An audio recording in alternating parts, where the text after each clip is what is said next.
Okay, so next up we have Kyle, and he is a fourth year student at Ontario Tech. While not in class, he previously spends much of his time working for TD Canada Trust, as a personal banking associate. Kyle is currently one of the CPA Ontario Board of Ambassador representatives for Ontario Tech and a teaching assistant in the Faculty of Business and IT. So I'm just going to pass it over. Cool, thanks, Alex. Thank you to Skillshare Ontario Tech for setting up this presentation and for inviting me to speak. So let me just pull this up. Okay, yeah, awesome. So yeah, hi everyone. My name again, it's Kyle, and I'm here to talk to you about my experience filing my taxes as a student, as well as provide some general financial planning tips and talk a little bit about the CPA designation. So as for myself, I am currently a fourth year student at Ontario Tech. I'm in my final semester, and after graduating this spring, I will be pursuing my CPA designation, which stands for Chartered Professional Accountant, if you did not know. During my undergrad, as Alex mentioned, I did work at TD for just under 2 years. I started off as a teller. The role title was technically Customer Experience Associate. I was eventually promoted to being a personal banking associate. As a teller, I provided day-to-day advice, and as a personal banking associate, I provided day-to-day advice as well, but with more depth. This advice included helping them find the right account for them according to their spending patterns, helping people establish credit through lines of credits and loans, and helping them navigate my network of colleagues that offer differing levels of specialized advice on mortgages and investments.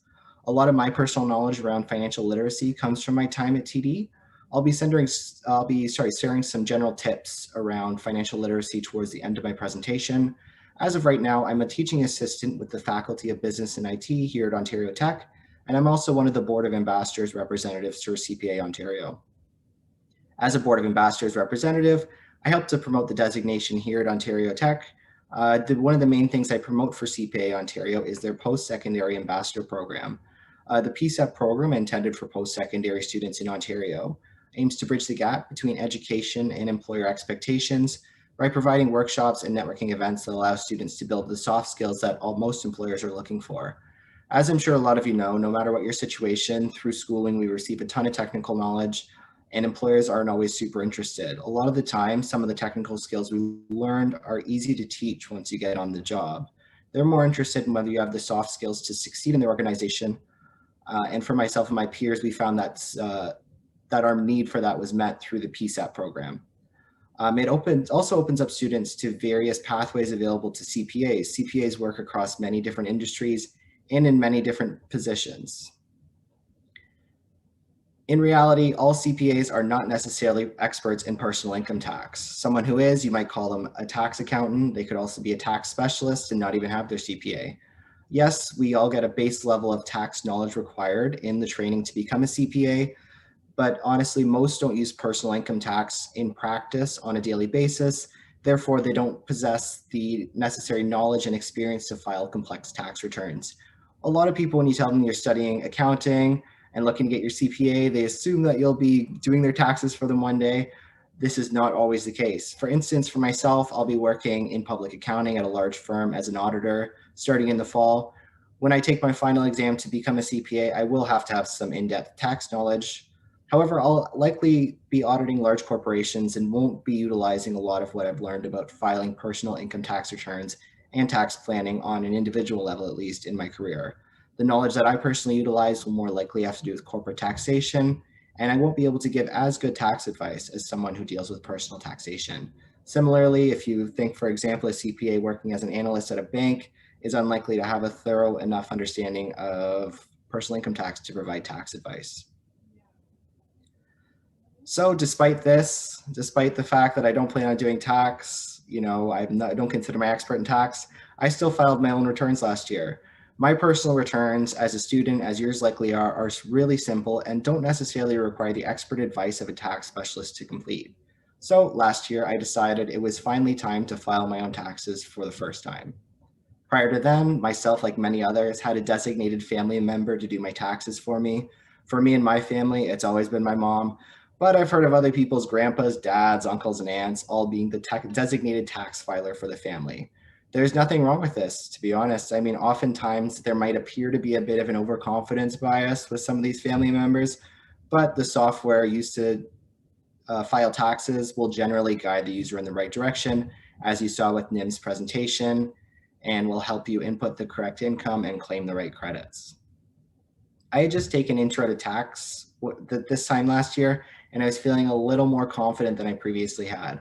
I'd always been nervous of screwing it up and somehow owing a ton of money to the CRA, then having my bank account frozen, which does happen, but not usually from one faulty tax return. How I learned to calculate income tax in class did not necessarily translate into practice. I have my book here, almost 3,000 pages, which we use daily in class. You can see it to calculate income tax, which works great in theory, but in a practical sense, when I'm calculating my own taxes, when you're calculating a student's income tax, it's not the most useful thing in the world. So when I did my taxes the first time, I used the free TurboTax software, which is a popular platform for filing returns. I will be giving Cloud Tax a shot this time around, though, for sure. When I did use TurboTax, I opted for using the CRA autofill feature. I was working with a few slips. I had T4s from a couple jobs, slips from government grants and scholarships, slips from RSP contributions, and my tuition slips as well. These slips are sent by whoever the sender is, whether that's a financial institution, your school, your employer, to both you and the CRA, and this feature simply just uploads the slips that the CRA has already received. All that I had to do was to verify what I had matched what was autofilled, and I was basically done my return. The system for credits, I mean, it's always changing in Canada. There's always new ones coming up, but luckily the software changes with it. It walked me through various scenarios to see whether credits applied to me. I have to admit, it was useful to have some tax knowledge when doing this because it gave me the comfort that I was getting all the credits I was eligible for, but really not necessary. I mean, we all have Google nowadays. We have intelligent softwares like Cloud Tax that really guides us through the process to make sure that we get all the tech credits we are entitled to. For me personally, I was luckily entitled to a refund. I had already set up direct deposit for CRA deposits through my bank. If you're looking to do this, this can also be done online on the CRA website and over the phone. For a lot of people this year, I'm sure with CERB and everything, you may get to the end and end up owing money. In that case, of course, there's many options to pay. You can pay through your bank, through the CRA, or through various third-party services. You have lots of options. So when it comes to filing your taxes in the first place, there's obviously lots of options. If you're thinking of having someone else doing it for you, you could always use a tax accountant or a service like H&R Block. I have friends whose family accesses an accountant together and gets a good deal. And I also know people who go to H&R Block and receive their return right away for a fee. Unless you urgently need that money for rent or groceries, I would say that's probably not a great option. A lot of these services, as Nim was saying, like while they're useful and convenient, they can be costly for what is likely is a simple return that you can do yourself. Moving into your future, you might find more use. If you start your own business, you have various streams of income, or you're making a ton of money, services like that can help you maximize the deductions available to you and minimize tax over the long term, and are then more valuable to you versus now. For now, as a student, the cost doesn't really outweigh the benefits for these. Here at Ontario Tech, at least, our accounting association will be running an income tax clinic sometime in the next month.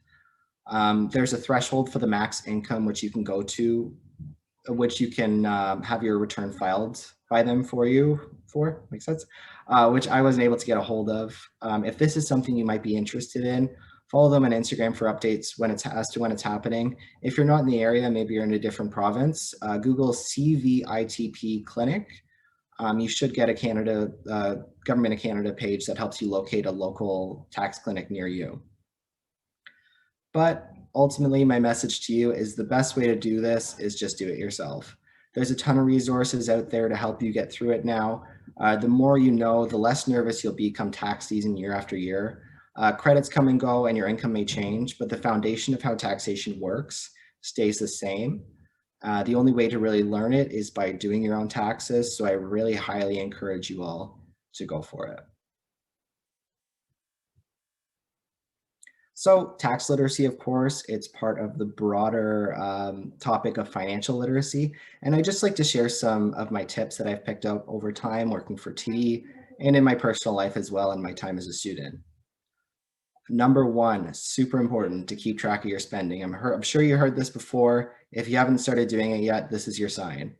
Keeping track of your spending is essential to having control over your finances.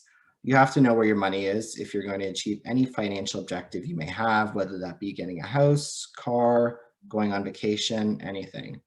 Online services are offered by a lot of banks now. I know I track my spending through my bank, as well as third parties. A pen and paper or even a spreadsheet also work just fine as well. The best way in my experience I found to do this is to look at a typical month, maybe look at last year in October or November, figure out how much you spent on different categories like gas, eating out and shopping, set a realistic target, about where you want to be if you notice spending in a certain category is a little out of control.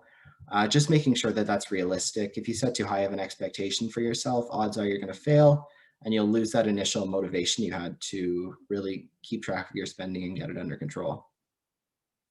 My next tip for you is to save regularly. Just like spending, saving is a habit. You have to be consistent in your behaviors in order to be successful.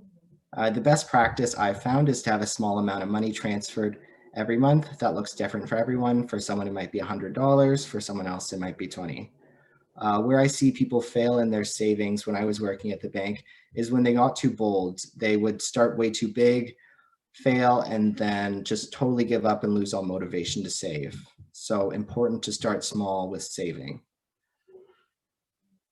Another piece of advice is to start investing. This is obviously a huge topic. All I'll say on it is that if you have some money you've saved, or maybe you're expecting a nice tax return this year, look for your options. Your bank is a great place to start to ask questions and get some basic knowledge on the types of investments, whether that be mutual funds, GICs, stocks, and account types like RSPs, TFSAs available to you. They have a lot of information on you and they can kind of take in your current situation and give you a more immediate personalized answer. Note that you don't necessarily have to invest through them. It can be expensive, and oftentimes if you're not investing a lot, it can be better to go through a different service, but it's a great place to start collecting information on how to invest. And my last one, kind of obvious, but super important, pay your bills on time and in full. This is, of course, important for your credit score and to save yourself on interest. A lot of people don't know this, but for visas, even if you're making the minimum payment, you'll still get charged interest on the entire statement balance unless you pay it in full. For instance, if your statement balance is $1,000, you pay off 500, you still have to pay that 19% interest on the full 1,000. So it's super important to make sure your statement balance is manageable and something you can pay. Also, don't focus all your energy on credit scores. They get a lot of hype, but when you're looking to borrow for a mortgage, it's only really a piece of what the bank is looking for. The three C's that we used, or there's five, depending on who you ask of credit, are character, capacity, and collateral.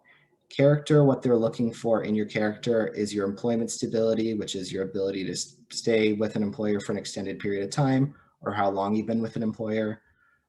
They're also looking for your residence stability, your ability to stay in one place, and your financial habits. So, how much are you spending per month? Are you saving regularly? That kind of thing. Capacity refers to your ability to take on debt. If you have an excellent credit score, but you have way too much debt compared to your income, as to what the bank is willing to lend to you for, you're not going to get any money lent to you. So, and also collateral refers to whether you have savings available to back up the purchase, or if you're buying a house, how much that house is worth. They're all different important parts of this equation. Banks are going to look at the whole picture, or any lender you go to. So it's really important to not just focus on your credit score, but focus on improving financial literacy habits overall.